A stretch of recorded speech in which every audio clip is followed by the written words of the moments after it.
صف کی 28واں پارہ سورہ صف آیت نمبر 10 سے 14 تک آخری آیات ہیں. دوسرا رکوع ہے سورہ صف کا. پورا رکوع میں نے تلاوت بھی کیا آپ کے سامنے اور اس کا مفہوم بھی آپ کے سامنے رکھا ہے. میں نے عرض کیا کہ اس سے پچھلے جمعے میں نے عرض کیا تھا سورہ ممتحنہ کی آخری آیات پڑھی تھی. اس سے پہلے والی سورت ہے 28ویں پارے کی سورہ ممتحنہ، اس کی آیات تلاوت کی گئی تھی اور وہ آیات خواتین کی بیعت کے حوالے سے تھی. یا ایھا النبی، اے نبی صلی اللہ علیہ وسلم، اذا جاءک المؤمنات، جب مومن عورتیں آپ کے پاس آئیں، یبایعنک اللہ تشرکن باللہ شرک اللہ شیئا، کہ تم ان سے بیعت لے لیا کرو اس بات پر کہ وہ اللہ کے ساتھ شرک نہیں کرے گی. اللہ کے ساتھ شرک نہ کرنے کی اس دعوت پر ان سے بیعت لے لیا کرو. اور دوسری شرط یہ تھی کہ وہ چوری نہ کریں. تیسری شرط یہ تھی کہ وہ بدکاری میں ملوث نہ ہوں. پھر شرط یہ تھی کہ وہ اپنی اولادوں کو قتل نہ کریں. پھر شرط یہ تھی کہ وہ خود بنا کر گھڑ گھڑ کے کسی پر الزام تراشی نہ کریں. اور چوتھی شرط یہ تھی کہ محمد رسول اللہ صلی اللہ علیہ وسلم کی اطاعت فی المعروف، یعنی اللہ کے رسول صلی اللہ علیہ وسلم جو بات بھی اللہ تبارک و تعالیٰ کے دین کے حوالے سے انہیں بتائیں، ہر اس بھلائی میں ان کی اطاعت کی جائے. حضرات، یہ بات کر کے اللہ نے اپنے پیارے رسول کو حکم دیا تھا کہ جب کوئی خاتون ان 7 چیزوں کا اقرار کر لے فبایعہن، آپ ان سے بیعت لے لیا کریں. اور پھر بیعت لے کر کیا کریں؟ واستغفر لہن اللہ، آپ بیعت ان سے لے کر اللہ کے حضور ان کے لیے مغفرت مانگا کریں. اللہ سے ان کے گناہوں کی مغفرت کو بھی بتائیں کہ وہ استغفار کریں. اور آپ بحیثیت رہنما کے، بحیثیت ان کے نبی اور رسول کے، اپنے اللہ سے ان کے لیے معافی مانگیں، استغفار کریں. حضرات، یہ وہ کیفیت تھی جس کی تفصیلات پچھلے جمعہ المبارک کو ہم نے پوری تفصیل سے احادیث مبارکہ کے پس منظر میں یہ بات ہمارے سامنے آئی. بنیادی طور پر لفظ بیعت جو ہے، اس کا مفہوم اپنے آپ کو بیچ دینا،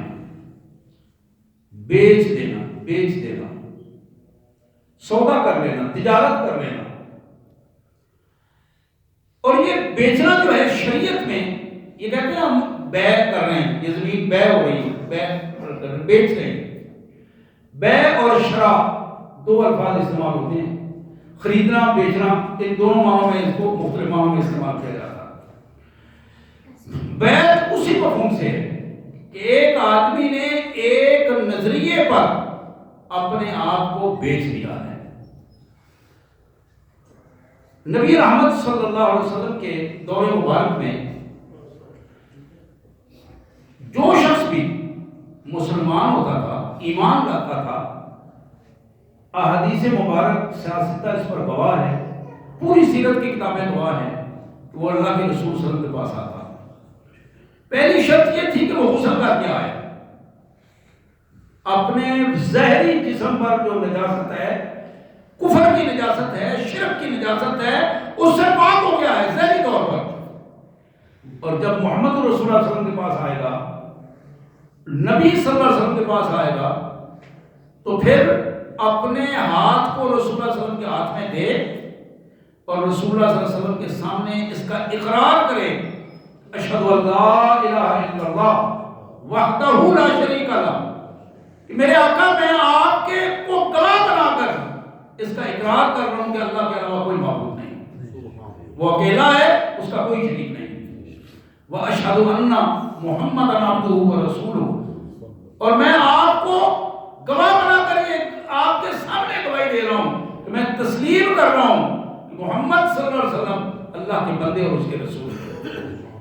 یہ وہ بنیاد تھی، جو پہلی شرط تھی اس بات کی کہ اس انداز میں بیعت کی پہلی کیفیت. اب نبی رحمت صلی اللہ علیہ وسلم اس کے بعد اس مسلمان ہونے والے بندے کو دین کا طریقہ سمجھاتے تھے، فرائض کی بات سمجھاتے تھے، نمازوں کے حوالے سے، زکوٰۃ کے حوالے سے، حج کے حوالے سے، جہاد کے حوالے سے، یہ وہ دین کی جو بنیادی باتیں ہیں وہ ان کو سکھائی جاتی ہیں۔ یہ وہ بیت ہے جو ایک مسلمان ہونے والا بندہ آج بھی ایک کافر، کوئی عیسائی، کوئی یہودی، کوئی ہندو، جب مسلمان ہوتا ہے تو وہ جب کلمہ پڑھتا ہے تو وہ بیعت کرتا ہے محمد رسول اللہ صلی اللہ علیہ وسلم کی۔ اس بندے کی بیعت نہیں کر رہا ہوتا، جو اس کو مسلمان کر رہا ہے بیعت اس کی نہیں ہے۔ یہ بات ذرا ذہن میں رہنی چاہیے۔ یہ جو بیچنے والی بات ہے یہ وہاں ہے جہاں غیر مشروط اطاعت ہے۔ محمد رسول اللہ کے علاوہ کسی کی اطاعت غیر مشروط نہیں ہے۔ بات صرف محمد رسول اللہ صلی اللہ علیہ وسلم کی ہے جس کے حوالے سے یہ نہیں پوچھا جائے گا کہ یہ بات کہاں سے آئی۔ قرآن میں جو بات آ گئی حضور صلی اللہ علیہ وسلم کی زبان مبارک سے آئی، کسی کی ضرورت نہیں ہے کہ وہ پوچھے کہ قرآن میں یہ کیوں آیا ہے۔ یہ بات کہتے ہی وہ کافر ہو جائے گا، اس کی بیعت ختم ہو جائے گی، وہ نظام ختم ہو جائے گا۔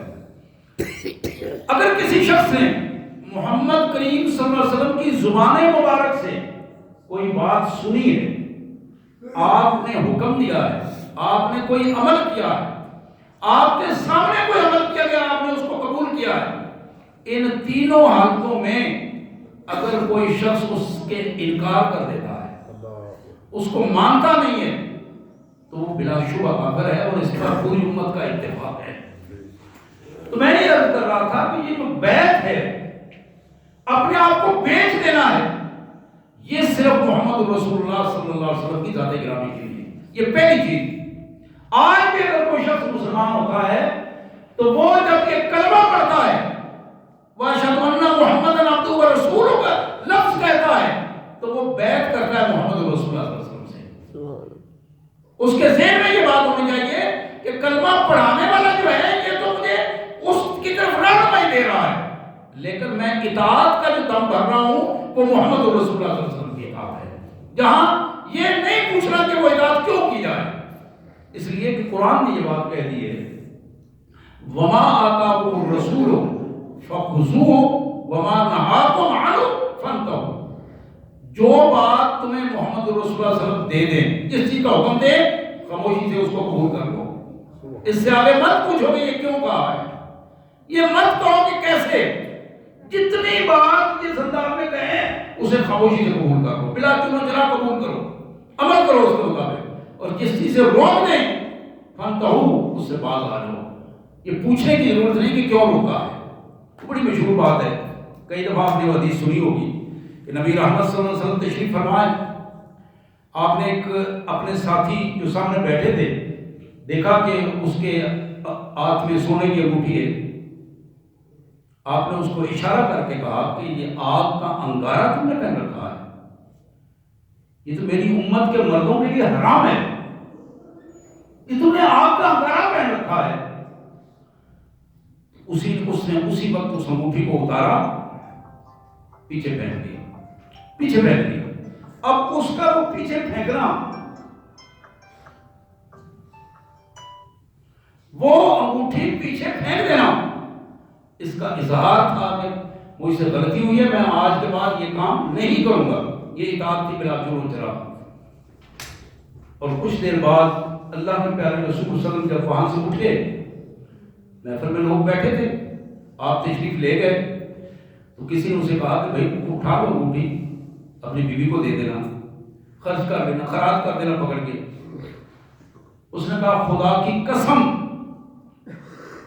جس انگوٹھی کو آگ کا انگارہ رسول اللہ نے قرار دیا ہے، جس انگوٹھی کو میں نے آپ کے سامنے اتار کر پھینکا ہے، میں کسی صورت میں بھی اس انگوٹھی کو دوبارہ اٹھانے کے لیے تیار نہیں ہوں، کسی صورت میں اس کی طرف دیکھنے کے لیے تیار نہیں ہوں۔ جس کا دل کرتا ہے اٹھا لے، مجھے اس سے تیرا اس سے کوئی تعلق نہیں ہے۔ حضرات بیعت اس کا نام ہے، یہ وہ بیعت تھی جو محمد رسول اللہ صلی اللہ علیہ وسلم سے ہوئی تھی، اور پورے صحابہ کرام نے رسول اللہ صلی اللہ علیہ وسلم سے بیعت کی۔ یہ بیعت جو ایمان کے حوالے سے ہوئی، بڑی مشہور روایت ہے، میں نے کئی دفعہ بیان بھی کی ہے، ترغیب و ترہیب میں موجود ہے، سیاستہ میں موجود ہے۔ جناب عبداللہ بن عمر بن عاص کی یہ روایت، ان کے والد محترم فاتح مصر عمر بن عاص رضی اللہ تعالیٰ عنہ، امت مسلمہ کے ایک معروف جرنیل، جب اس دنیا سے رخصت ہونے لگے، چند ساتھی ان کے پاس بیٹھے تھے، ان میں صحابہ کرام بھی تھے، آپ کا بیٹا اپنا صحابی تھا، خود صحابی تھے۔ حدیث میں آتا ہے کہ دیوار کی طرف منہ کر کے تو رونے لگے اور بے ساختہ روئے اور بہت روئے، آواز آئی رونے کی۔ ساتھیوں نے تسلی دینے کی کوشش کی کہ اب کیوں رو رہے ہو، کیوں رو رہے ہو، موت سے ڈر گئے ہو، ساری عمر تم اللہ کے دشمنوں کے ساتھ جہاد کرتے رہے اور بڑے بڑے مارکوں میں تم نے حصہ لیا اور آج موت سے ڈر رہے ہو۔ کہا نہیں، خدا کی قسم مجھے موت سے کوئی ڈر نہیں ہے، وہ تو آنا ہی آنی ہے۔ تو بیٹے نے پوچھا، ابا جی آپ کے بارے میں تو اللہ کے رسول صلی اللہ علیہ وسلم کے فلاں فلاں فرامین موجود ہیں اور یقیناً اللہ تعالیٰ آپ کو کامیابی عطا فرمائے گا، آپ پریشان نہ ہوں۔ جب یہ باتیں سنی ساتھیوں کی اور بیٹے کی تو اس طرف منہ کیا ان کی طرف اور کہنے لگے، آؤ میں تمہیں بتاؤں کہ اصل بات کیا ہے۔ ذرا بیعت کا اندازہ کیجئے کہ جس نے بیعت کی ہے اس کی سوچ کس طرح بدلتی ہے۔ یہاں بھی معروف بیعت بھی ہوتی ہے آتی ہے، اور پھر دیکھتے ہیں کہ بیعت کہاں ہوتی ہے، باتیں کچھ ہوتی ہیں اور عمل کیا ہوتا ہے۔ جناب عمر کہتے ہیں ایک وقت میری زندگی کا وہ تھا کہ جس وقت میں محمد رسول اللہ صلی اللہ علیہ وسلم کو دنیا کا سب سے بڑا اپنا دشمن سمجھتا تھا، اس دنیا میں اپنا سب سے بڑا دشمن محمد رسول اللہ کو سمجھتا تھا، اور میں سوچ تھی میری کہ اگر مجھے موقع ملے تو میں اس شخص کو ختم کر دوں گا، مجھے سب سے زیادہ نفرت آپ سے تھی۔ کہتے ہیں کہ مجھے یقین ہے کہ اگر اس دور میں میں ختم ہو جاتا تو میں سیدھا جہنم میں جاتا، سیدھا جہنم میں جاتا۔ پھر ایک وقت تبدیلی آئی، اللہ تعالیٰ نے مجھے ہدایت دی، میں اللہ کے رسول صلی اللہ علیہ وسلم کے پاس حاضر ہوا، اور یہ وہ کیفیت تھی کہ جوانی تھی اور شعور کے ساتھ اللہ کے رسول صلی اللہ علیہ وسلم کے سامنے آیا اور آپ کے سامنے گھٹنے ٹیک کر بیٹھ گیا اور میں نے کہا ابسط یمینوں میں یا رسول اللہ، اللہ کے پیارے رسول صلی اللہ علیہ وسلم اپنا دایاں ہاتھ آگے کیجئے، میں آپ سے بیعت کرنا چاہتا ہوں۔ حضور صلی اللہ علیہ وسلم کے چہرے انور پر بڑی خوشی کی کیفیت آئی کہ قبیلہ بنو امیہ کا ایک زیرک اور نوجوان شخص اللہ تعالیٰ نے آج اسے بھی ہدایت دے دی ہے، وہ بھی اس قافلہ میں آ گیا ہے۔ تو جناب عمر کہتے ہیں کہ رسول اللہ صلی اللہ علیہ وسلم نے اپنا دایاں ہاتھ آگے کیا، فقبضت یدی، میں نے اپنا ہاتھ پیچھے کر لیا۔ حضور صلی اللہ علیہ وسلم نے فرمایا ما لک یا عمر، عمر یہ کیا حرکت کی تم نے، کیا ہو گیا تمہیں؟ حضور صلی اللہ علیہ وسلم مسکرائے بھی اور آپ نے فرمایا کہ مجھے کہا ہے ہاتھ آگے کرو اور اپنا ہاتھ پیچھے کر لیا۔ کہتے ہیں میں نے عرض کیا اللہ کے رسول صلی اللہ علیہ وسلم اشترط، میں ایک شرط لگانا چاہتا ہوں۔ حضور صلی اللہ علیہ وسلم نے فرمایا اچھا میرے ساتھ شرط لگانا چاہتے ہو، ایمان کے بعد شرط لگانا چاہتے ہو، ہاں بتاؤ کیا شرط ہے تمہاری؟ کہا اللہ کے رسول صلی اللہ علیہ وسلم زندگی بڑی گناہوں سے بھری پڑی ہے، آج اللہ نے توفیق دی ہے میں آپ کے حضور حاضر ہوں، میں نے اپنی زندگی میں کوئی گناہ چھوڑا نہیں ہے، پوری زندگی آلودہ ہے گناہوں سے۔ میرے آقا میری درخواست یہ ہے کہ میں ایمان لاؤں اور اللہ تعالیٰ میرے سارے گناہ معاف کر دے، میں یہ شرط لگانا چاہتا ہوں۔ حضور اکرم صلی اللہ علیہ وسلم مسکرایا اور فرمایا عمر آپ کو نہیں علم، آپ کو علم نہیں ہے، ان الاسلام یہدم ما کان قبلہ، کہ جب آدمی اسلام پہ آ جاتا ہے، ایمان کو قبول کر لیتا ہے، اللہ تعالیٰ اس کے پچھلے سارے گناہ معاف کر دیتے ہیں۔ اولا علمت، کیا تم نہیں جانتے ہو اللہ نے اپنے بندوں کے لیے اتنی آسانی پیدا کر دی ہے. تم ایمان کے راستے پر آئے ہو، اللہ تعالیٰ نے پچھلے ساری زندگی کے تمہارے گناہ معاف کر دیے. کہتے ہیں خدا کی قسم میری زندگی میں اس سے بڑا خوبصورت دن اور خوشی کا دن میری زندگی میں نہیں آیا. اور میں دیکھ رہا تھا محمد رسول اللہ صلی اللہ علیہ وسلم کے چہرہ انور کی طرف، اور آپ کا وہ چمکتا ہوا خوبصورت اور روشن چہرہ، میرا دل کرتا تھا کہ میں اسی چہرے کی طرف دیکھتا رہوں. اور وہ چہرہ اب مجھے دنیا میں سب سے زیادہ پیارا اور سب سے زیادہ محبوب چہرہ تھا میرے لیے. جو کبھی میرے لیے نفرت کا باعث تھا، آج پوری دنیا میں اگر کوئی محبوب چہرہ مجھے محسوس ہو رہا تھا، سب سے زیادہ خوبصورت، روشن اور پیارا چہرہ تھا، وہ میرے آقا محمد کریم صلی اللہ علیہ وسلم کا چہرہ تھا. اب کہتے ہیں میں نے اپنے آپ کو اپنے آقا کے ساتھ جب بیعت کر لی اور میں نے اس رنگ میں ڈھال دیا، صبغت اللہ کے رنگ میں، تو لوگوں خدا کی قسم مجھے یقین ہے اگر میں اس وقت مر جاتا تو میں سیدھا جنت میں جاتا. جس طرح مجھے یقین تھا کہ میں کفر کی حالت میں مروں گا تو سیدھا جہنم میں جاؤں گا، اس وقت مجھے پکا یقین تھا کہ میں سیدھا جنت میں جاؤں گا، اس لیے کہ اللہ نے میرے سارے گناہ معاف کر دیے تھے. اب نبی رحمت صلی اللہ علیہ وسلم کے دور مبارک کے بعد آپ کا انتقال ہوا، رحلت ہوئی، میں نے آپ کے ساتھ وقت گزارا، ابوبکر صدیق کے پاس وقت گزارا، جناب فاروق اعظم کے ساتھ وقت گزارا، عثمان غنی کے پاس ساتھ وقت گزارا، علی المرتضیٰ کے ساتھ وقت گزارا، جناب حسن کا دور رہا، جناب معاویہ امیر معاویہ رضی اللہ تعالیٰ عنہ کا دور، یہ سارے ادوار میں نے گزارے. اب میں اس سٹیج پر سوچنے کے لیے مجبور ہو گیا ہوں، پتہ نہیں میں کہاں کھڑا ہوں. ایک صحابی کی طرف غور کیجئے، فاتح مصر ہیں، جلیل القدر صحابی ہیں.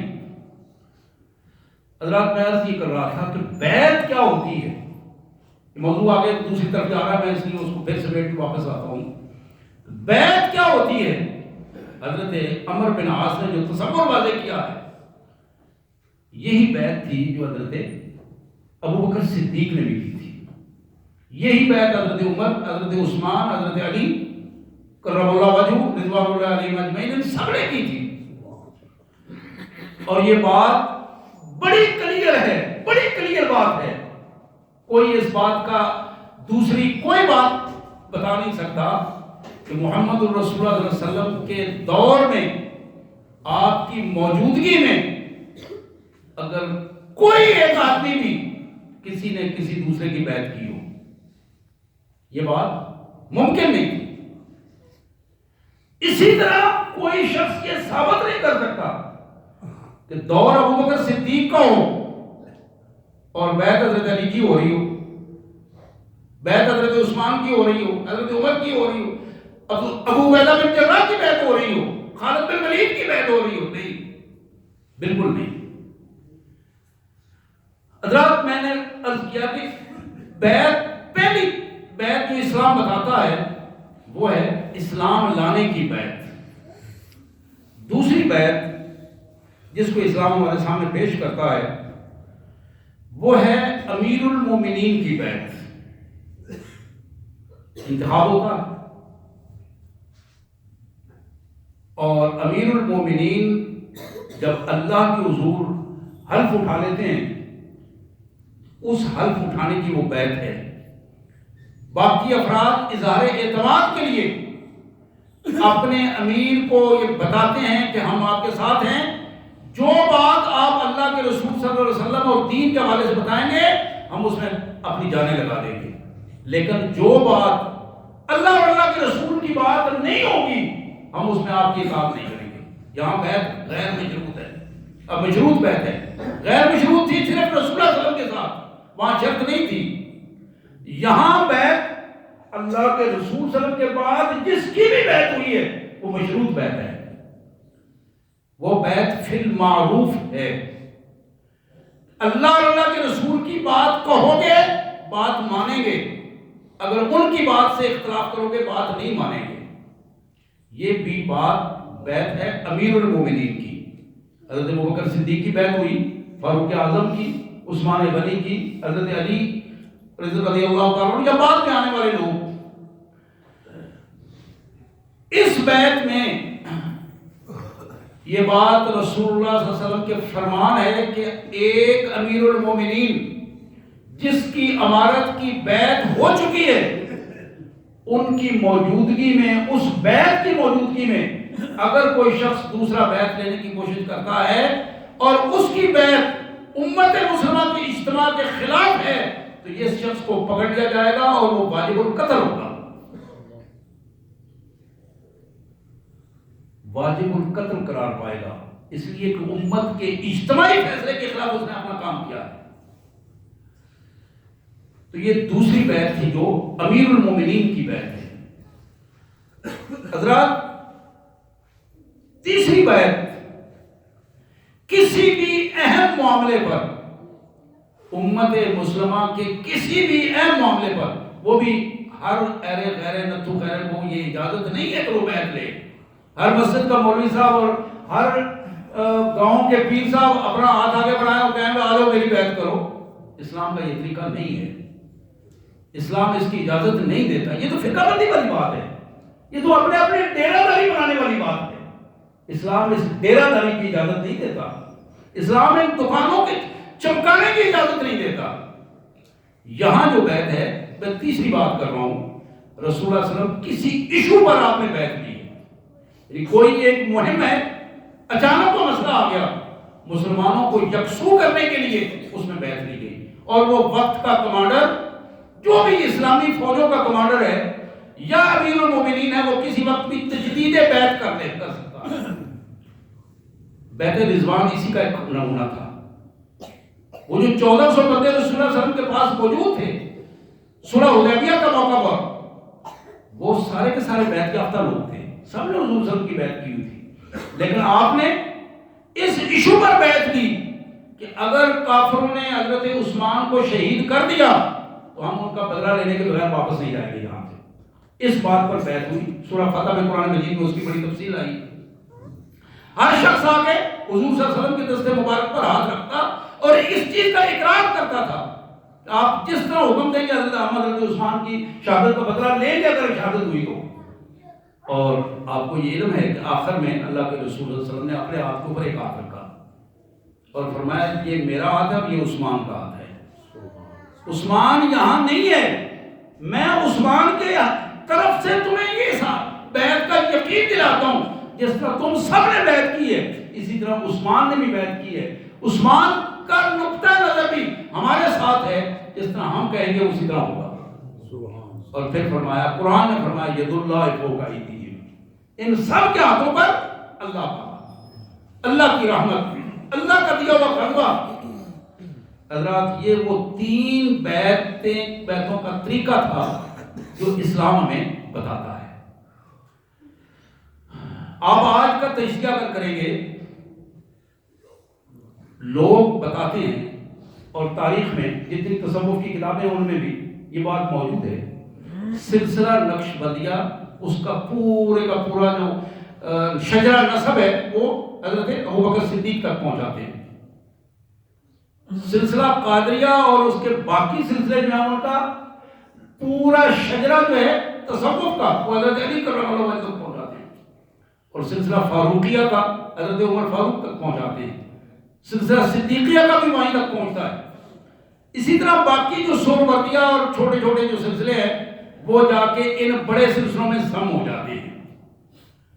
لیکن یہ سوال ضرور بنتا ہے کہ میں جس سلسلے کو قبول کرتا ہوں میں اپنے آپ سے سوال کروں، آپ اپنے آپ سے سوال کریں، یا وہ میرا بھائی جو نقش بندی اپنے آپ کو کہلواتا ہے، سہروردی کہلواتا ہے، قادری کہلواتا ہے، جو اس سلسلے کو حضرت ابوبکر صدیق یا حضرت عمر فاروق یا حضرت علی تک پہنچاتا ہے، کیا وہ بتا سکتا ہے کہ حضرت علی رضی اللہ تعالیٰ عنہ نے اس سلسلے کی بیعت امیر المومنین کی بیعت کے علاوہ کوئی بیعت کی تھی؟ یا حضرت ابوبکر صدیق نے کسی شخص کو نقش بندی ہونے کے حوالے سے اس کی بیعت کی ہو امارت کے علاوہ. ایک ہی بیعت انہوں نے زندگی میں کی ہے اور وہ امارت کی بیعت ہے. امیر المومنین کی حیثیت سے بیعت لی ہے حضرت علی نے بھی اور حضرت ابوبکر صدیق نے بھی. سلسلہ عثمانیہ جن کا تعلق بناتے ہیں حضرت عثمان کی طرف, ایک ہی بیعت دی حضرت عثمان نے رضی اللہ تعالیٰ عنہ. تو حضرات اس سارے معاملے کو جب ہم سمیٹتے ہیں, آج امت میں ذلت اور رسوائی کی بنیادی وجہ, آج امت میں ذلت اور رسوائی کی بنیادی وجہ, آج امت میں فرقہ بندی کی بنیادی وجہ یہ وہ دکانیں ہیں جو ہم کھول کھول کے بیٹھے ہوئے ہیں. تصوف کے نام پر یہ جو دکانیں ہیں, ان دکانوں نے امت کا اصل شیرازہ بکھیر دیا ہے, ٹکڑے ٹکڑے کر دیا ہے. میں بات کسی فرد کے خلاف نہیں کر رہا ہوں, کسی جماعت کے خلاف بات نہیں کر رہا ہوں. یہ وہ رونے والی بات ہے کہ ہم جو کلمہ پڑھنے والے لوگ ہیں, ہم جو محمد رسول اللہ صلی اللہ علیہ وسلم کی امتی اپنے آپ کو کہلاتے ہیں, آج امت کا شیرازہ ہم نے بکھیر دیا ہے. آج اس امت پر چلنے کے لیے ہم نے اپنی اپنی مسجدوں کے نام تک رکھ لیے ہیں, اور مسجدوں کی رجسٹریشن نہیں ہوتی اس وقت تک جب تک کوئی فرقے کے نام پر اس مسجد کا تعارف نہیں کرواتا. اور شاید یہی بات ہے, ان سارے سلسلوں کو سامنے رکھتے ہوئے علامہ اقبال مرحوم نے کہا تھا, ایک باغی مرید کا تصور انہوں نے ایڈن دی اوپر, ایک باغی مرید کا تصور, اور وہ تصور کیا ہے, یہ ساری دکانداریاں سامنے, اور پھر اس باغی مرید کے الفاظ اقبال کے, میرے الفاظ نہیں ہے اقبال کے الفاظ ہیں, ان کو دیکھیے. ہم کو تو میسر نہیں مٹی کا دیا بھی, گھر پیر کا بجلی کے چراغوں سے ہے روشن. ہم کو تو میسر نہیں مٹی کا دیا بھی, گھر پیر کا بجلی کے چراغوں سے ہے روشن. شہری ہو دیہاتی ہو مسلمان ہے سادہ, شہری ہو دیہاتی ہو مسلمان ہے سادہ. مانند بتاں پوجتے ہیں یہ کعبے کے برہمن. الفاظ کی نزاکت آپ دیکھ سکتے ہیں. مانند بتاں پوجتے ہیں یہ کعبے کے برہمن. بڑے بڑے ایڈوکیٹ, بڑے بڑے اپنے آپ کو سمجھدار پنچایتی چودھری کہنے والے, وہاں جب شیطان کی جہالت ان پر غلبہ پاتی ہے تو پھر وہ گھٹنے ٹیک دیتے ہیں شیطان کے سامنے. پھر وہ ساری ڈگریاں ختم ہو جاتی ہیں جہالت کے نام پر. اور یہ ہمیں اس کا ادراک نہیں ہوتا کہ کتنی بڑی جہالت کو ہم قبول کر کے اپنے آخرت کی ہمیشہ ہمیشہ کی زندگی کا سودا کر رہے ہیں. حضرات یہی بات اقبال نے کہی, مانند بتاں پوجتے ہیں یہ کعبے کے برہمن.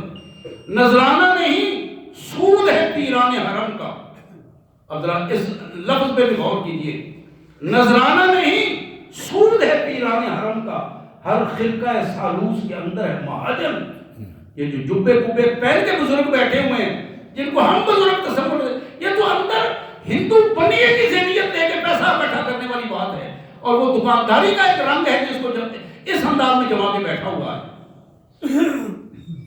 نذرانہ نہیں سود ہے پیران حرم کا, ہر خرقہ سالوس کے اندر ہے مہاجن. میراث میں آئی ہے ان کو مسند ارشاد, زاغوں کے تصرف میں عقابوں کے نشیمن. حضرات حقیقت یہ ہے کہ بڑی ایک عجیب کیفیت ہے امت جس سے دوچار ہے, اور اس کیفیت سے نکلنے کے لیے تیار نہیں ہے, اور اس جہالت میں ڈوبتی چلی جا رہی ہے. نکلنے کا ایک ہی طریقہ ہے کہ بندہ مومن قرآن کے ساتھ وابستہ ہو. قرآن اس کو حضور صلی اللہ علیہ وسلم کے دور میں بھی اس قرآن نے نکالا تھا. یہ قرآن جہالتوں کو ختم کرنے والا ہے, لیکن ہم قرآن کی تعویلیں کرتے ہیں. فرقہ بندی میں آ کر قرآن کی تعویلیں ہوتی ہیں. اس کو بھی اقبال نے بڑے, آخری بات ہے جو میں کر رہا ہوں, اقبال مرحوم نے بڑے خوبصورت انداز میں بات کہی. زمن پر صوفی و ملا سلام ہے. میں حضرت پیر صاحب کے اور حضرت مولوی صاحب کے, شیخ صاحب کے خدمت میں سلام پیش کرتا ہوں. زمن پر صوفی و ملا سلام ہے کہ گفتند پیغام خدا مارا. یہی وہ ذرائع ہیں جو اللہ کا پیغام لے کر ہمیں سناتے ہیں, اللہ کے نام پر ہماری چمڑیاں اتارتے ہیں. یہ وہ لوگ ہیں. فرماتے ہیں بلے تعبیل شام در حیرت انداختن خداؤ جبرائیل و مصطفیٰ را، جب قرآن کی یہ تعویل کرتے ہیں، قرآن کی کہانیاں ہمیں سناتے ہیں آگے پیچھے کر کے، تو پھر قرآن بھیجنے والا اللہ، قرآن لانے والا جبرائیل، اور قرآن جس پر اترا ہے جناب مصطفیٰ صلی اللہ علیہ وسلم، وہ تینوں حیران ہیں کہ ہم نے تو یہ قرآن دیا نہیں تھا۔ جبرائیل کہتا ہے میں تو یہ قرآن میں نہیں لایا تھا، مصطفیٰ کہتے ہیں مجھ پر یہ قرآن اترا نہیں تھا۔ حضرت صاحب جس کی تعبیر کر رہے ہیں، تو یہ قرآن کا اس طرح تختہ مشق بنا دیا ہم نے قرآن کو کہ جس قرآن نے ہمیں تبدیل کرنا تھا، اس قرآن کو تبدیل کرنے کی بجائے ہم نے اس کو ماز دم درود کی کتاب بنا کر غلاف میں بند کر کے رکھ دیا ہے۔ حضرات آئیے اپنے اللہ کے حضور اس انداز میں اللہ سے وعدہ کیجئے۔ میں اپنی بہنوں کو، خواتین اسلام کو بھی یہ عرض کروں گا کہ اپنے آپ کو قرآن سے وابستہ کیجئے، قرآن کا ترجمہ پڑھیے، کم از کم ایک رکوع ضرور ترجمہ پڑھیے، پھر آپ کو اسلام کا اصل پتہ چلے گا۔ اسلام کا پتہ کس سے کہانیوں سے نہیں چلتا۔ نہیں آپ پڑھے ہوئے اپنے گھر میں جو پڑھا ہوا ہے سب کو ملا کے بٹھائیں اور قرآن مجید کی ایک تفسیر لے کر اس کو پڑھیں۔ اللہ نے اس کی توفیق عطا فرمائے۔ واخر دعوانا الحمدللہ رب العالمین۔